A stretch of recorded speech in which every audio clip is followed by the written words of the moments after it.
excited. I think it's pretty good. Hey, my name is Shawn and you are listening to another episode of Dangerous Ideas. This is episode 6, and the purpose of this podcast is to come up with concepts and frameworks that will change your life, change your business, change your career, and change your life. We've been rolling with these episodes over the last number of weeks, actually under stealth.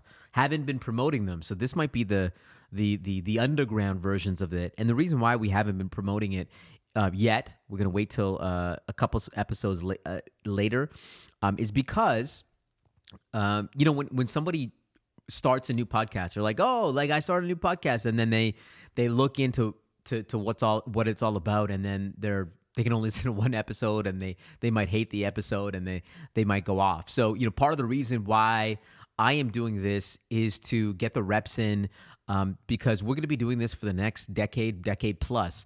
And I want to be good at this craft. Right now, you're listening to the early version of something, and it might suck, but we're getting better at it every single day. And I think this podcast is really important for me, because I wanted to have a vehicle where I can talk about some of these concepts and get people to change their life. And for the first concept that I want to talk about today is the idea of the end is the beginning.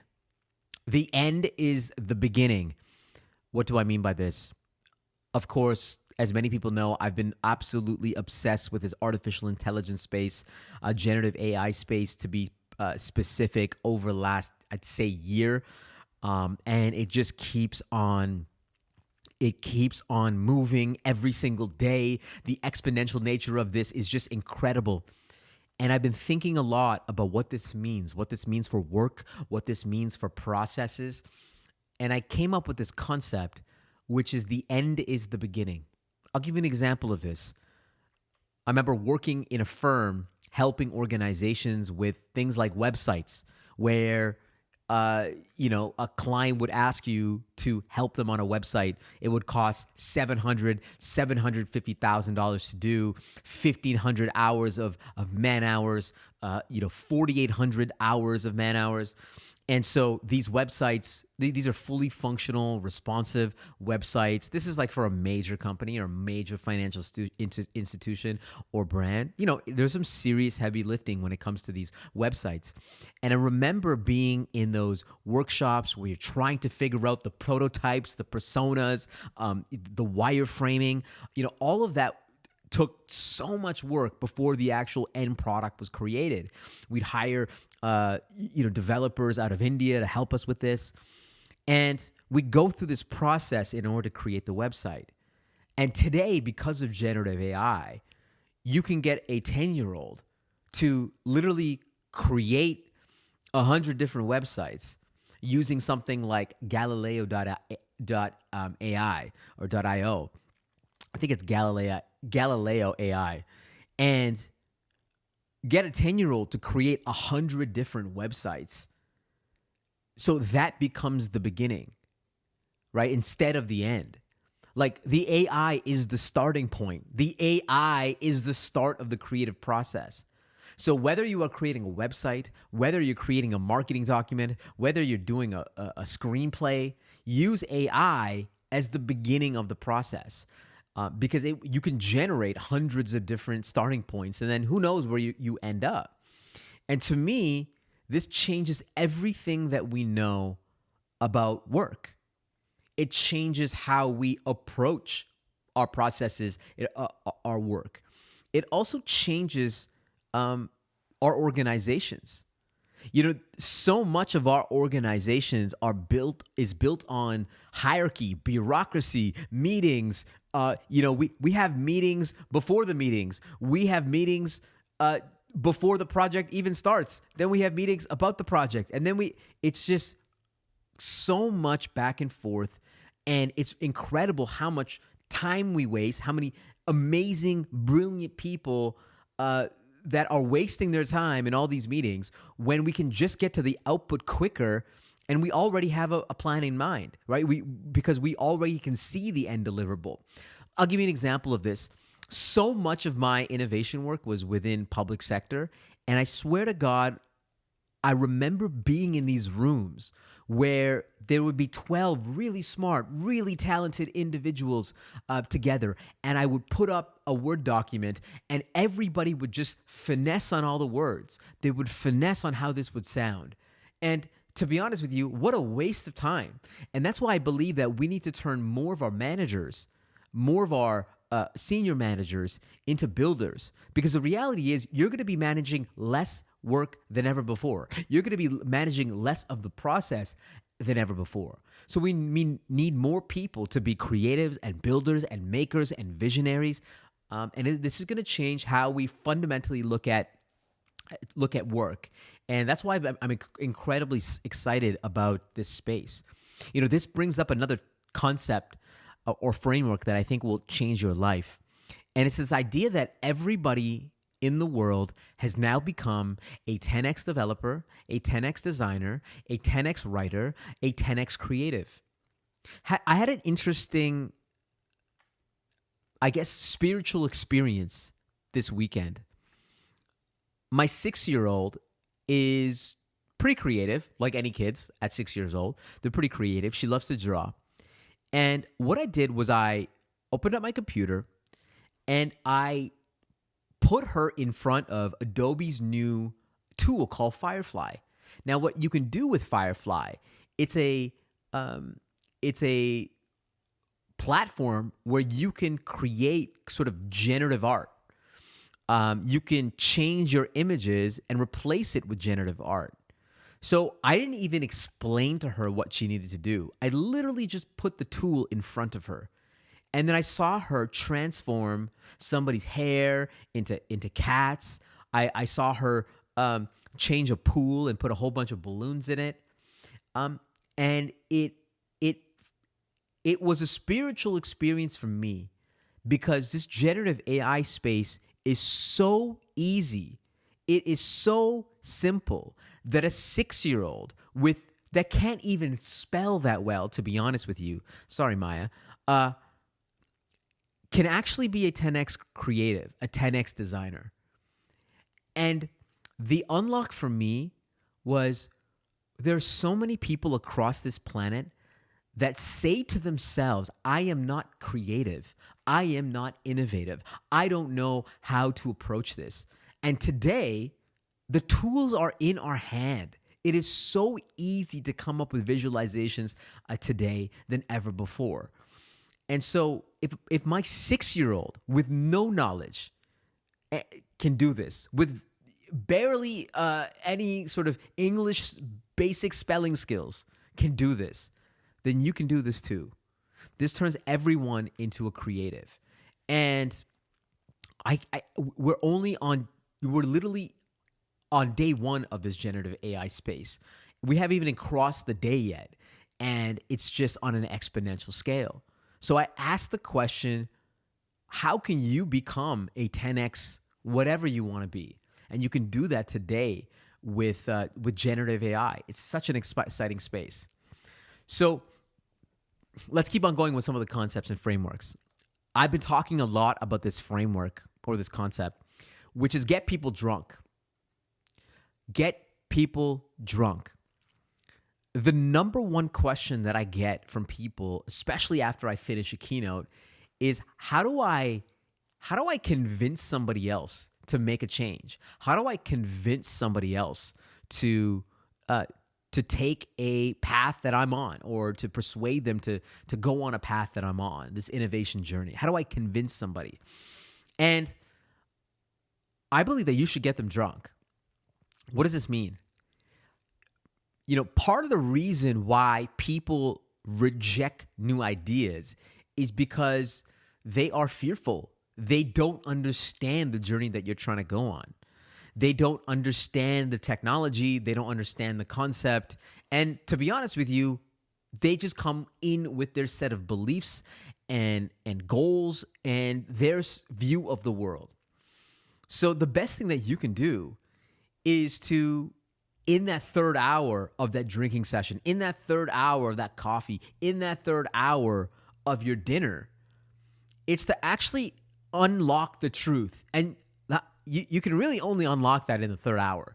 That's when you get tired That's when your real personality comes out and the real truth comes out. And so when the real truth comes out, you get to understand their assumptions, their fears, their strengths, their weaknesses, where they want to go, what their existing set of values or beliefs are. And so once you have a clear understanding of who they are and where they're coming from, then you can find the common ground. You can have a common set of beliefs. You have to agree on something. Every human at the end of the day agrees on something. And once you can find that sort of common goal or the thing that you both align with, then you can help them see another path. You can help them say, hey, I'm trying something new. Why don't you get along my journey? Why don't we frame this as an experiment? Why don't we frame this as something that's nonchalant? So if you can connect with somebody and build their trust at the end of the day, that is the starting point. And the second thing that you need to do is, once you get them drunk and get them on that point, by the way, you don't have to get them drunk. Okay, I'm being a little bit extreme in my take here. I'm just saying, like, how can you spend 3 hours with somebody to really get to what the truth is? And then once you start on that experiment, then you bring them along the journey. You give them status. You give them credit. And to me, that is the best way of persuading somebody to do something. The other thing as an individual is that you should be able to debate against yourself. Like, you should be able to come up with counterpoints to your existing beliefs. Because if you don't have counterpoints to your existing beliefs, if you can't compete or if you can't debate the other side, then what you have is not a belief. To me, it's like you're believing in religion. You're believing in something that you can't back up. So not only should you be able to argue your side, but you should be able to argue the other side. And to me, this is the best way of getting people on your side, is to get people drunk. Now, the next piece is something that I talk about in my book, which is do something more viral than your product. Do something more viral than your product. The reality is that the world is getting noisier. We've talked about this at length on this podcast. And one of the best ways of being able to get your product noticed or your service noticed is to do something more viral than your product. A great story that I love to tell is from this entrepreneur. His name was Alex Tu. He created this app called Calm. It's like a meditation app, calm.com. And one of the ways of getting traction early is through like a weekend hackathon. They came up with this other app, completely tangential app, which was called Checky. And what you could do with Checky was very simple. It had one use case. You could see how many times you checked your phone. And so the sole purpose of this app was to check how many times you check your phone. And this app actually went viral. It got featured on many places, Stephen Colbert and other places, got news articles written about it. And when more and more people were going to the app, of course, there was an ad to go to calm.com, which is a meditation app. And to me, this was brilliant. To me, this is the idea of building something more viral than your actual product in order to get people into your product. And I feel like this is how many organizations and individuals have really grown in a way. If you look at, for example, I'm a stand-up comedy nerd. And if you look at how some of the best stand-up comedians have really gotten known and are the mainstream comics of today, it's because they did something more viral than their product. So a guy like Bert Kreischer, he has this famous machine story that he was been iterating on. That at some point went viral. It went sort of beyond like him in a way, and that's why he's become like a mainstay comedian. Bill Burr, he had this thing that was not really part of his product. And by the way, going back to this machine story, the reason why I'm saying that was not the product is because when he started to tell that story, it wasn't even fun. It wasn't supposed to be funny. It was just a story of him like going to Russia and like getting involved in the mob and whatnot, or getting is it getting involved in the mob? I don't know. It's something like that. I can't remember the story anymore, but it wasn't an initial. It wasn't supposed to be funny. He just started to tell it, and then obviously, as he was on stage, he made it funnier and funnier and funnier. Another comedian, Bill Burr, the way that Bill Burr got huge had nothing to do with his product. He went on stage in Philadelphia, and they were the worst audience ever. They were booing the guy before him, everybody before him. It was like such a hard audience, and he literally went on the famous what they call a Philly rant. And if you can watch it on YouTube, it's just him insulting, yelling at Philadelphians. And at the beginning, they were booing, but at the end, he was getting cheers. And this wasn't his stand-up comedy. This was just him ranting. He built something more viral than his product. If you look at like modern sports today, I'm a big basketball fan. I would argue that sports media, like basketball sports media, House of Highlights, Bleacher Report, these clips, these memes, all these things are way more viral than the product. More people consume the media outside of basketball, like outside of the product, than the actual product. And the reason why the NBA is so popular is not just because of the product of the game of basketball. The reason why it's so popular is because of the infrastructure and the ecosystem, and because all these hot takes and all the viral clips, all of these things make the product more viral. And so building something more viral than a product. How did I include this in my own life? So when I was at the firm, I would make sure that every project that I had a viral component to it.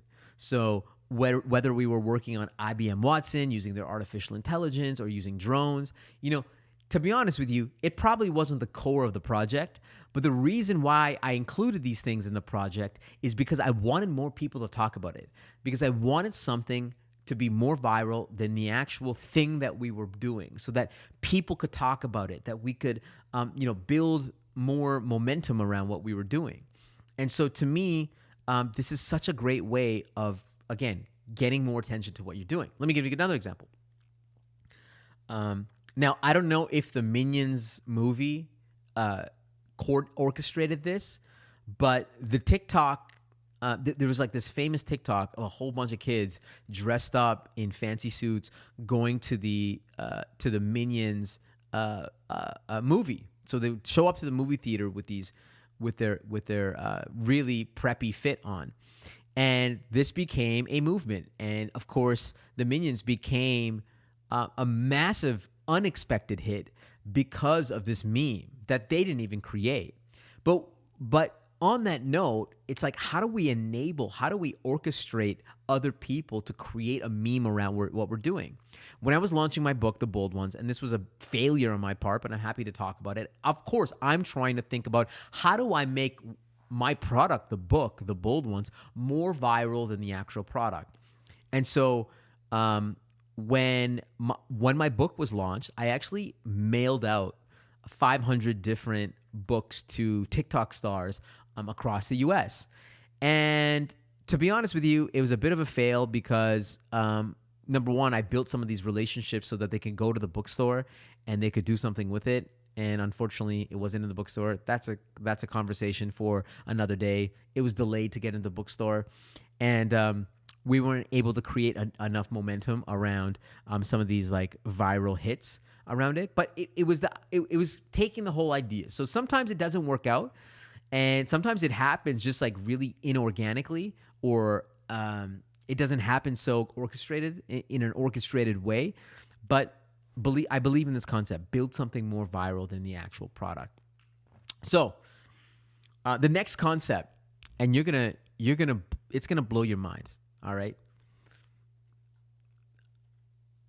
This is the concept. Don't believe in yourself.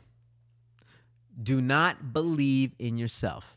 You've heard your entire life that you should believe in yourself, that you should believe in your future self, And I'm here to tell you, please do not. The reality is that our future self, is lazy, fat, rich, and you should be terrified of your future self. I also call this idea of, everyone turns into an uncle at some point.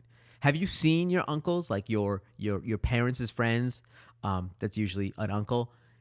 Do you want to be them? Like the reason why I'm mentioning this is because we always push things off so that our future self can deal with it. Oh, I'm not gonna write. I'm not gonna do my taxes. My future self will do this. Oh, I'm not gonna do my homework. I'm gonna allow my future self to do it. I'm not gonna work out today. I think I'll do it tomorrow. I'm not gonna do this. I think I'll do it tomorrow. Are you really gonna believe in yourself, in your future self? To me, as you get older, the lazier you get, the fatter you get, and the richer that you get. And you're not going to be able to do what's required today, because there is no better point than doing what you need to do, but today, with the intensity and the youth that you have, okay? So here's a couple ways of fighting this idea of not believing in yourself. Number one, don't rely too much on this idea of goals. Create systems. If you have a system of doing something every single day, you are most likely to do that. It goes back to this idea of habits, right? If you do something every single day and you build a habit around it, then you are more likely to continue that habit. And listen, I don't want you to go on this, like, just read Atomic Habits, okay, by James Clear. And I hate that book because I see that on the bestsellers list all the time. But anyways, the other way is to outwork your existing beliefs. We sometimes shout our affirmations, we talk about our visions and our goals out loud. And listen, all power to you, but I don't believe in my future self. I just believe in what you need to do today. So if you outwork and out hustle yourself today, that will move you to your goals more than anything else. So believe in yourself today. Don't believe in yourself tomorrow. The other thing that helps is obviously having an accountability partner, having somebody, it could be your wife, could be your partner, could be your coach, to keep you on track.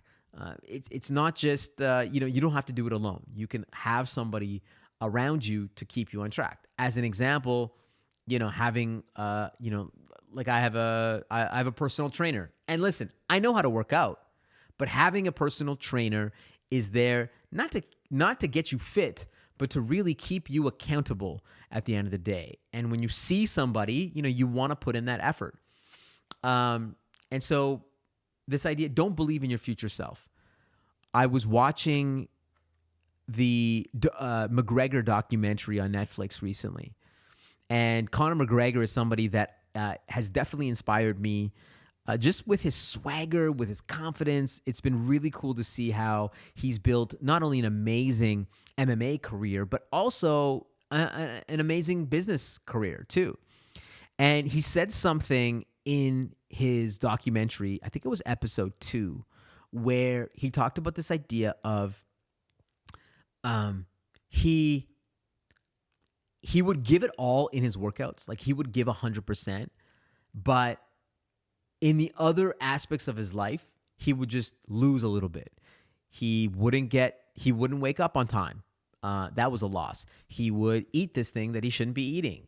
That was a loss. He would not come into training at the moment that he should be coming in. That was a loss. So he took all these different losses, and those things sort of eat away at you. And sometimes we rely on the belief that we'll do the right thing. But the reality is, our minds are like babies, okay? We need to train our mind and tell ourselves to do what's necessary. So all this to be said, all I'm saying is, don't believe in yourself. Just believe in what you have to do today. Or outwork what you need to do in order to move your goals forward at the end of the day. Okay, let's keep on going. The next piece is I've been talking to a lot of people about this, and this has definitely changed my life, which is be wary of anything that's free because the tax is always hidden. Beware of anything that's free because the tax is always hidden. I've had this like really interesting observation flying business class over the last number of years. So when you fly business class, you get offered a meal. And I would say 90 to 95% of the time, the people in business class take the meal, whether it's a breakfast, a lunch, a dinner, whatever it might be, they take the meal. But in economy class, by the way, I spend most of my time in economy class. Okay, relax. If you offer a meal that's not free, but you have to pay for it, it's not, maybe it's not that much, $6, $7. Very few people eat the food, the plain food, in economy class. So why is it that a disproportionate amount of people are getting the free food in business class while people in economy are not getting it? And the food, we all know the food is not that good. The food is not that great. It's not even that healthy, to be honest with you. Yet we still take it. And part of my observation is that most of the people in business class, they've already eaten. They've eaten breakfast. They've eaten dinner. This is just a second meal. And I think sometimes we're compelled to eat it because we're in business class. We paid for it. Therefore, we should be, we should eat it. And if you paid for it and that's what you value, then all power to you. But what I've also noticed in business class is that the majority of those people in business class, I would say, 70% of the people in business class, they don't actually pay for that. Their companies paid for it, or they got an upgrade. So the majority of those people have not paid for that particular meal. To be honest with you, it's free. And yet we still eat that food. And the reason why I'm saying that there's a tax hidden is because it's such unnecessary food that you're eating. And it just adds to this unnecessary eating. And I actually learned this like firsthand. I started to fly a lot of business class in 2018 and 2019. And I was enjoying the indulgence. I was enjoying the extra food on the plane. And it's not like I was super hungry, but it was free. They offered wine, they offered nuts. And I thought to myself, this is free. I'm going to eat it. And of course, I started getting fat in 2018 and 2019 because you're just eating for no particular reason.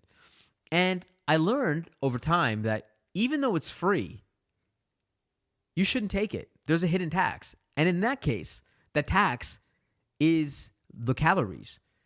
When you go to a lounge, I see this all the time too. When you go to a lounge, people will get a beer, they'll get drinks, they'll get all this stuff because it's free. It's there. It's available. Yet the hidden tax is the calories at the end of the day. You look at social media. Social media is free. Post anything you want. Consume all the content that you want. TikTok, Instagram, Twitter. Consume all the content that you want. But you see, yes, the content is free, but you are the product.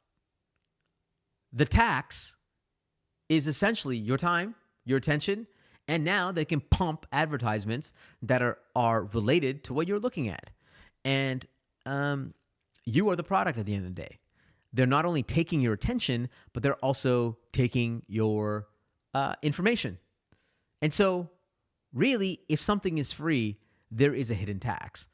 And if you look at this throughout your entire life, you should be wary of things that are ultimately free because it is taking up your time, money, attention. It's getting you fatter, richer, maybe not richer, but it's getting you fatter, lazier, and so on. Recently this weekend I was having some shisha with some friends. Actually, I wasn't having shisha. My friends were having shisha. Not like shisha is bad. It's just that, I got to protect my voice. So we were having shisha And I've been thinking about this a lot of what we consume our mind with. The old, I guess, historians and philosophers were always, and especially the Greeks, they were always concerned with filling their brain with unimportant conversations. So during the times of the Greeks' great rise, they would be very concerned about what they filled their mind with, and they would try to avoid conversations, experiences that did not add value to their mind. And yet here we are, we fill our mind with a whole bunch of noise. We fill our mind with content, media that has nothing to do with our end goals, our visions. They don't entertain us that much, to be honest with you. And we are just entertaining ourselves to death. We're filling our minds constantly with information, with podcasts, with YouTubes. We don't want to be alone with ourselves. And part of the reason why that is because it's all free. It's all available. We can get fat with just podcasts. I'm not saying fat like physically fat. I'm saying you could be intellectually obese because you're filling your mind with all this useless information. And I believe that you are what you consume in the information world. So, be very particular about what you are feeding your brain. Now, I'm not perfect at this, okay? I'm an addict of information. I love information. I love listening to the culture. I love knowing what's happening. Part of the reason why we started this podcast is because I needed to talk to you guys about what's happening in the world. So, of course, I am an addict, but I also am very cognizant of the stuff that I'm trying to consume. I guess I'm actively always reflecting on what I'm consuming. Yes, I consume a lot of terrible stuff, okay? Yes, I consume information that is not relevant to me. Yes, I'm going to be consuming the Succession series finale, okay? I'm going to watch it today. I'm a little bit delayed. Yes, and that's not going to add any value to my life, but at least I'm cognizant of it and I'm reflecting on it.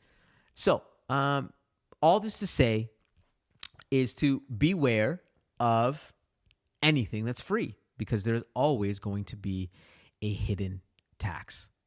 All right, so those are the concepts and frameworks that I want to talk to you about today. I hope you enjoyed it. I hope you enjoyed the solo pods. It's the part of the reason why I'm doing the solo pods is because I am trying to get a cadence of how to do this. And if I can do this, if I can talk on a mic for, an hour plus, obviously I do it in a keynote, but those are stories that are structured. This is way more unstructured. This is me off the dome, just talking out loud. I've seen some of the best podcasters in the world. They're able to do these solo pods, and I believe that they're only able to do it because they practice. Guys like Bill Simmons, Howard Stern, Colin Cowherd, they are masters at the mic, masters of telling story, doing it in a solo way, and I admire it. So for me, this is practice, and hopefully you get a download of my mind, and hope you enjoy it. So thank you so much for listening. I want you to, if you can rate, review, follow Dangerous Ideas, I would really, really love it. And we will see you guys on episode 7.